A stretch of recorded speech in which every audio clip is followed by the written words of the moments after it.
It's been a long day. The real world has felt messy, unpredictable, maybe a bit disappointing. So you get home, you sink into your chair, and you switch on your console or your PC, you log in, and instantly you're somewhere else. Somewhere the rules make sense. Somewhere you have a clear objective. Have you ever stopped to wonder why that feels so good? Why do we pour hundreds, even thousands of hours into these digital worlds? People who don't get it call it a waste of time, an escape from reality. But I think they're missing the point. We're not escaping from life. We're escaping to a life that's been stripped down to its most satisfying parts. What are those parts? First, there's that beautiful, beautiful progress bar. Think about it. In the real world, growth is slow, invisible. You work hard for weeks and you don't feel any different. You don't get a notification saying plus 10 experience points in adulting. But in a game, every action has a reaction. You defeat an enemy, you complete a quest, and a little bar fills up. You level up. You get a new skill. The feedback is instant. It's tangible. It's a perfect, satisfying loop that tells you your effort mattered. You are growing. Then there's the sense of true achievement. Life is full of ambiguous goals. Be successful. Be happy. What does that even mean? It's like a quest with no description. In a game, the goal is clear. Defeat the final boss. Find the legendary sword. Your path might be hard, but you always know what you're aiming for. And when you finally do it, after hours of trying, the feeling of accomplishment is real. You earned that victory. It wasn't luck. It was your skill, your strategy, and maybe, most importantly, there's the connection. The old stereotype of a gamer is some lonely person in a dark room. That's a picture from a different era. Today, gaming is the digital campfire. It's where we gather with our guild, our party, our friends. It's the modern day equivalent of meeting up in the park. You're not just playing a game, you're building a shared history. You're laughing over failed raids. You're celebrating a hard-won victory in a team match. You're building bonds that are just as real as any you'd make face-to-face. Growth, achievement, connection. These aren't trivial things. They are fundamental human needs. Games are just incredibly efficient at delivering them. And the line between the game and reality is getting thinner every year. The graphics are becoming photorealistic.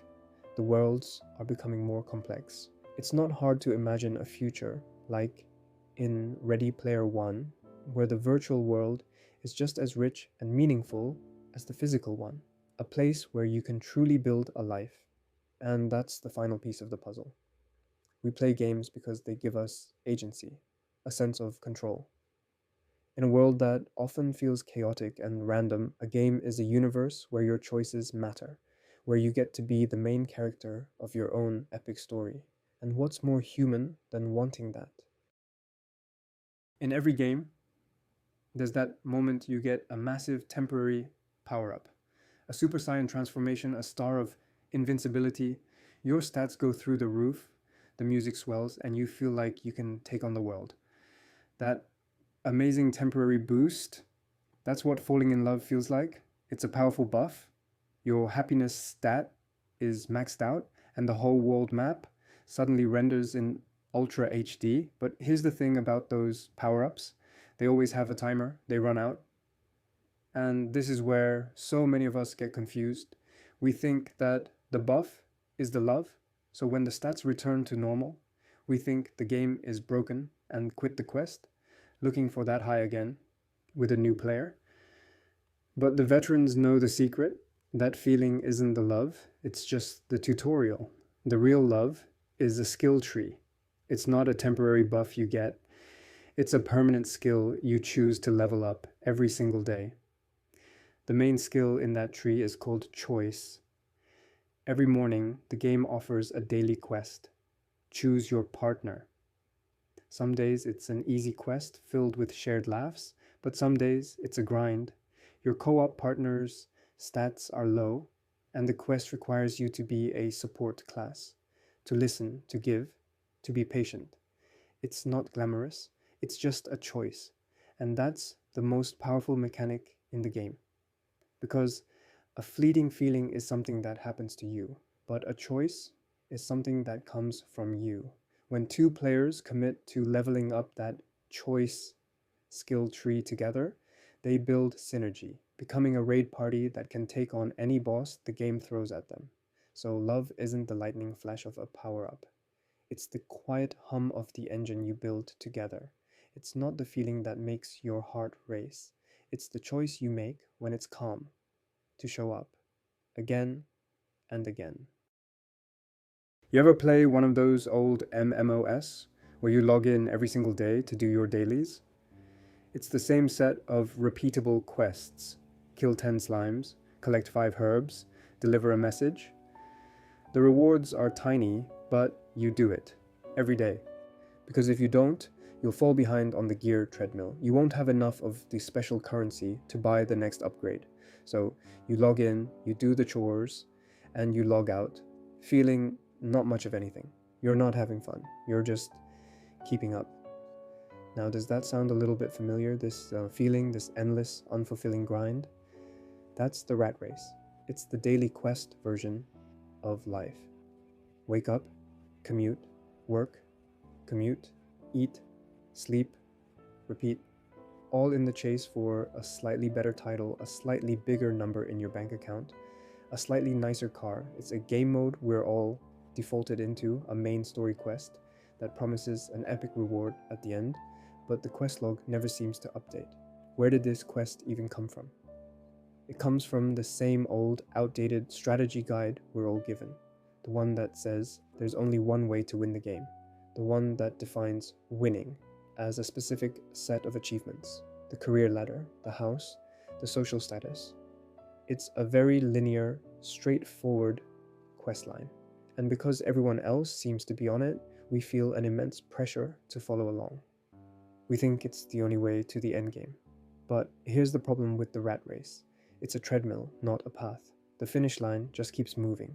You get the promotion, and immediately the next one appears on the horizon. You buy the thing, and a new, better thing is advertised a week later. The game is designed to be unwinnable. It keeps you grinding, spending your most valuable resources, your time and your energy, on daily quests that don't actually level up your soul. So, how do you log out? How do you escape? This isn't about deleting your character and going to live in a forest. Escaping the rat race isn't about quitting the game of life. It's about changing the game mode. And it starts with one simple, radical act. You have to pause.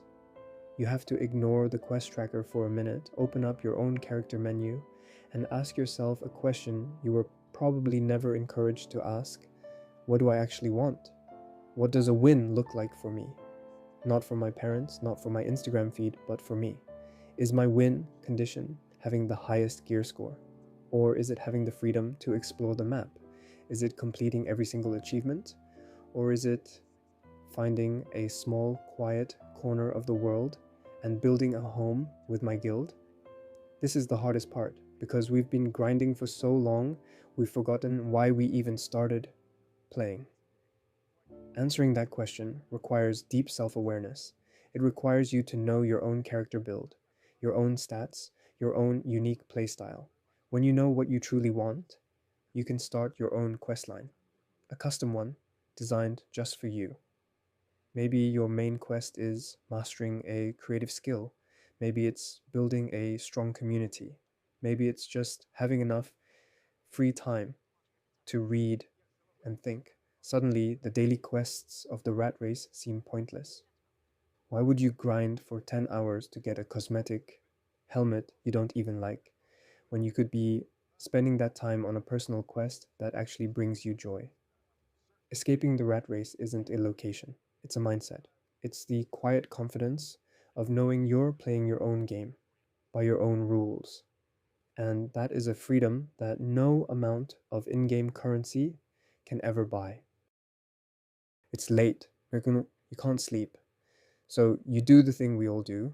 You pick up your phone, you start scrolling, and you see it. Someone from your old school just got a massive promotion. Another person just got engaged in some ridiculously scenic location. Someone else is posting a slick edited video of their day in the life that looks more perfect than a Ghibli movie, and a cold, heavy feeling starts to settle in your chest. It's a feeling that has no name, but we all know it. It's the feeling of being behind. It feels like everyone else is playing the main story quest on easy mode, and you've accidentally selected nightmare difficulty and are still stuck in the tutorial area. You're watching their epic cinematic cutscenes while you're just stuck on a grinding loop, fighting the same low level mobs every day. Why does it feel like this? Why are we all so convinced we're failing a race we never even signed up for? I think it's because we're making a fundamental mistake. We're comparing our own raw, unedited gameplay footage to everyone else's highlight reel. Think about it. When you watch a professional streamer or a let's play on YouTube, what do you see? You see the perfect runs, the no damage boss fights, the witty commentary. What you don't see are the 50 failed attempts before that perfect run. You don't see the hours of boring grinding, the technical issues, the moments of such frustration and self doubt. You don't see them rage quitting at 3 in the morning. Social media is exactly the same. It is a curated, edited, perfectly produced highlight reel of someone's life. It's all the epic loot drops and none of the grinding. It's the wedding photos, not the arguments about whose turn it is to take the bins out. It's the promotion announcement, not the years of quiet, thankless work that led to it. We are comparing our behind the scenes footage with all the messy, awkward, and boring bits to their final, polished trailer. Of course, we feel like we're losing. It's a comparison that is fundamentally, mathematically rigged against us. So, what's the alternative? How do we escape this game? You have to realize that life isn't a competitive multiplayer game. There is no leaderboard, there is no global ranking. Life is a single player RPG. The only person you should be comparing your progress to is your own character from yesterday. Did you gain one new XP today? Did you learn one tiny new thing? Did you take one step further down your own unique quest line? That's the only metric that matters. And you have to remember that everyone is running a different character build. Some builds are designed to be powerful in the early game. They get all the best gear and level up fast. But other builds are late game builds. They take time. They need more XP, more patience, more quiet grinding to unlock their true potential. But when they finally come online in the late game, they're unstoppable. You are not behind. You are not failing. You are simply on your own timeline, playing your own story. You are leveling up at the exact pace you are meant to. So close the highlight reels. Stop watching other people's playthroughs. Focus on your own game. The world can wait because your story is still being written. When you start a new RPG, what's the first thing you do? You look at the skill tree. It's all laid out for you. A beautiful branching path of possibilities. You can see the endgame builds, the optimal routes. You know that if you put enough points into strength, you'll eventually unlock the Earth Shatter ability. It's clear, it's logical. Now, what if life had a skill tree? Have you ever wished for that? A clear menu showing you exactly what to level up. We spend years in school grinding away, putting all our XP into skills like algebra and memorizing historical dates. And then we graduate. We enter the real open world game and we realize our build is completely unbalanced. We've maxed out our intelligence stat, but we've got 0 points in how to handle a difficult conversation or how to cook a decent meal without setting off the smoke alarm. We're told to be successful, but no one ever gives us the patch notes. So we just end up guessing, putting our skill points wherever we think they're supposed to go, but after a while, you start to notice that some skills are just more powerful than others. They're the hidden S tier abilities that the game never tells you about in the tutorial. So what are they? What are the real life skills worth grinding for? First, there's the ultimate meta skill, learning how to learn. This isn't about being the smartest person in the room, this is about being the most adaptable. The meta of life is always changing. The job you have in 5 years might not even exist yet. So, the ability to quickly download a new skill set, whether it's from a YouTube tutorial, a book, or just by observing someone else, that's like having a permanent double XP boost on. It's the skill that unlocks the rest of the skill tree. Next, there's a skill that sounds simple, but is incredibly rare: the ability to truly listen. In the game of life, we treat conversations like a PvP battle. We're just waiting for our turn to speak, to use our special move to win the argument. But true listening isn't about waiting to attack. It's about understanding the other player's strategy. Why are they making that move? What's their objective? When you can actually hear what someone is saying, without your ego putting up a defense shield, you can avoid so many pointless boss fights. It's the ultimate support skill for building a guild. Then there's the most important defensive stat: resilience. This is your emotional armor class. Life is going to hit you with critical fails. Quests will bug out, you'll get betrayed by a party member, you'll lose a lot. Resilience is the skill of not rage quitting. It's the ability to take a hit, get back up, maybe respawn at the last checkpoint, and go again, but this time a little bit wiser. It's the quiet, invisible stat that determines whether you can actually make it to the endgame. And finally, maybe the master skill of them all: self awareness. This is simply knowing your own character sheet. What are your base stats? What's your class? Are you a charismatic bard who thrives in social situations? Are you a strategic rogue who does your best work alone? Forcing yourself to play a tank build when you're spec'd as a glass cannon mage is a recipe for misery. Knowing who you are, what your strengths are, and what your weaknesses are. That is the key to designing a life that you actually enjoy playing. The goal isn't to be a max level character with every skill point perfectly allocated. That's impossible. It's about creating a custom build that feels authentic to you. It's about knowing that you're not playing to get the highest score. You're playing to enjoy the journey, because in this massive, beautiful, confusing game, the most important skill is learning how to be the main character of your own story. Have you ever played a game where you're saving up to all your in game currency for that one legendary S tier weapon? You're grinding for hours. You're ignoring all the shiny, tempting items in the shop. You're disciplined. You're focused. And then the game drops a limited time cosmetic skin. It looks amazing. It doesn't even improve your stats, but it's cool. And in a moment of weakness, you buy it. And just like that, your legendary sword fund is back to zero. Why do we do that? And why does saving money in real life feel exactly the same, but about 1,000 times harder? It feels like we're all supposed to be master strategists, planning for the end game, but most of us are just getting distracted by the shiny things in the item shop, and then we beat ourselves up for it. We say we're bad with money. But what if you're not bad with money? What if you're just a human playing a game that's designed to make you fail?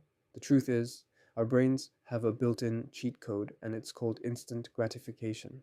Our brains are hardwired to prefer a small reward right now over a big reward later. It's an old piece of code from when we needed to find food today, not plan for a pension in 40 years. So when you see that new pair of trainers, or you get a notification for a food delivery deal, your brain gets that little dopamine hit.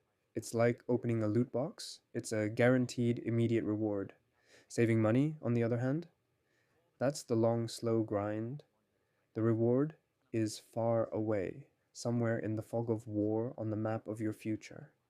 It's hard to get excited about a quest objective you can't even see yet. And then there's the social metagame. We're all playing this massive multiplayer game of life, and we see other players showing off their new gear all the time: a new phone, a holiday, a cool new jacket. It creates this powerful debuff called FOMO, fear of missing out. It makes you feel like you're falling behind, like you're not keeping up with the meta. So you spend money you don't have to get gear you don't need, to impress players who are probably too busy worrying about their own loadout to even notice yours. It's a game mechanic that's almost impossible to ignore. So, if the game is rigged, how do you even start to win? Well, you don't win by fighting your own brain. You win by outsmarting the game. You treat it like a strategy game. First, you automate your build. You set up a standing order to move a little bit of money into a savings account the moment you get paid. You don't even let yourself have the option to spend it.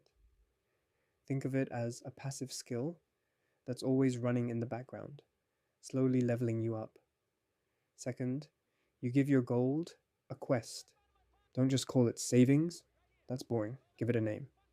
Japan Trip Fund, New PC Build Fund, Escape the Rental Market Fund. When your money has a purpose, it's not just a pile of gold anymore. It's a resource you're gathering for a legendary quest. Suddenly, it's much easier to protect. And finally, you change the user interface. You get a budgeting app that shows you exactly where your money is going. It's like turning on the advanced display in a game, where you can see all your stats, your damage per second, your resource consumption. When you can actually see that you're spending 100 quid a month on random takeaways, it's a lot easier to change your strategy. The goal isn't to finish the game with the highest score. It's not about denying yourself everything that brings you joy. It's about understanding the rules of the game so you can make them work for you. It's about having enough mana in your bar to have freedom. The freedom to choose your own quests, to take a risk, or to just rest, knowing that you have the resources to get through the next level. Let's talk about money.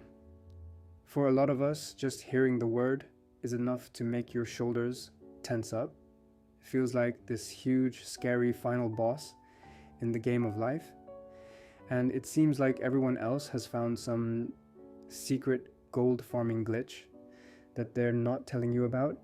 You scroll through social media and see people who look like they've maxed out their stats, buying all the legendary gear while you're still in the starting zone, fighting low-level mobs just to get by. But what if we've been looking at it all wrong? What if money isn't the final boss? What if it's just your mana bar? It's the resource you need to cast spells, to learn new skills, to go on the quests you actually want to go on. It's not the point of the game. It's the energy you need to play it your way. So, the real quest becomes, how do you fill up your mana bar without soul-crushing grinding? I'm not going to sell you a dream about a money glitch. Those don't exist. But what does exist are different playstyles. So today, let's talk about 5 of the most common beginner-friendly builds for making money. Number 5, the side quest runner. This is the gig economy. Food delivery, dog walking, helping someone build their IKEA furniture. This build is the most straightforward. You're trading your time directly for gold. It's not glamorous, and it won't get you to the endgame overnight, but it is the fastest way to get some starting capital. Think of it as completing the tutorial quests to get enough money to buy your first proper set of gear. Number 4, the merchant. This is the art of the flip, buying something for cheap and selling it for more. Maybe it's hunting for rare manga in the charity shops, finding undervalued trainers on Vinted, or even sourcing interesting items to sell online. This build requires a bit more skill. You need a good eye for value. You need to know the market. But the thrill of finding a rare item for a low price and selling it to someone who truly values it, that's a unique kind of win. Number 3, the guild artisan. This is freelancing. You've already put skill points into something. Maybe you're a great writer. Maybe you're a wizard with the video editing. Or maybe you can draw. The artisan build is about taking a skill you enjoy leveling up and offering it to others for a fee. You join a guild, like on sites like Upwork or Fiverr. and take on quests from other players. It's a direct way to turn your personal XP into gold. Number 2, the crafter. This is the digital product build. Instead of trading your time for money, you build an item once that can be sold over and over again. This could be an ebook, a set of photo presets, a workout plan, or even a well-designed spreadsheet template. It's like crafting a magic potion that automatically restocks itself. It takes more effort up front to get the recipe right, but it can fill your mana bar while you're sleeping or out on other adventures. And number 1, the world builder. This is content creation, starting a YouTube channel, a blog, a TikTok account based on your unique passion. This is the ultimate long game. Remember my cousin Jun and his Pokemon cards? This is the build where he could share that passion with the world. It's slow, and for a long time, the rewards are small. But you're not just making money, you're building a community. You're creating your own little corner of the game world where people who share your weird niche build can hang out. Now, here's the most important bit of wisdom I can share. There is no best build here. The meta doesn't matter. The best way to make money is the one that aligns with your own character class. If you're an introvert who loves details, maybe the crafter is for you. If you're a people person with a great eye for trends, the merchant build could be your calling. The only wrong choice is to force yourself into a playstyle you hate just because you think it's what you're supposed to do. That's the fastest way to burn out and quit the game. The real goal isn't to have the most gold in the server. It's to build a life that feels authentic, a life where you have enough mana to do the things that truly make you happy.